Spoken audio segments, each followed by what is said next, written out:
ভারতের লোকসভা নির্বাচনে দ্বিতীয় দফায় প্রার্থী তালিকায় যেমন আছেন ৭০০ কোটি রুপির মালিক, তেমনি রয়েছেন মাত্র ৫০০ রুপির মালিকও। দ্বিতীয় দফার ভোটে ১৩ রাজ্যে মোট ১১৯৮ জন প্রার্থী প্রতিদ্বন্দ্বিতা করছেন। এর মধ্যে ১১৯২ জনের হলফনামা বিশ্লেষণ করেছে দেশটির নির্বাচনী তথ্য সংক্রান্ত পর্যবেক্ষক সংস্থা এডিআর। দ্বিতীয় দফার ভোটে ৩৯০ জন প্রার্থী এবার কোটিপতি। আর এমন ৬ জন প্রার্থী রয়েছেন যাদের কোনো সহায় সম্পদই নেই। কারো হাতে মাত্র ৫০০ টাকা, তো কারো হাতে রয়েছে মাত্র ১০০০ রুপি। তাদের নেই কোনো বাড়ি, থাকার জায়গা, এমনকি হাতের মোবাইল ফোনও।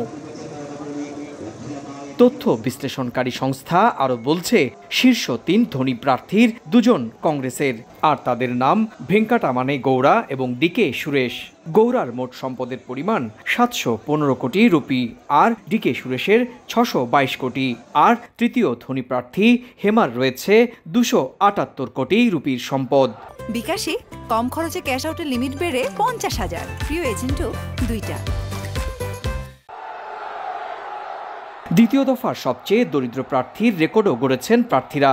আগের দফায় কোনো দরিদ্র প্রার্থী ছিলেন না।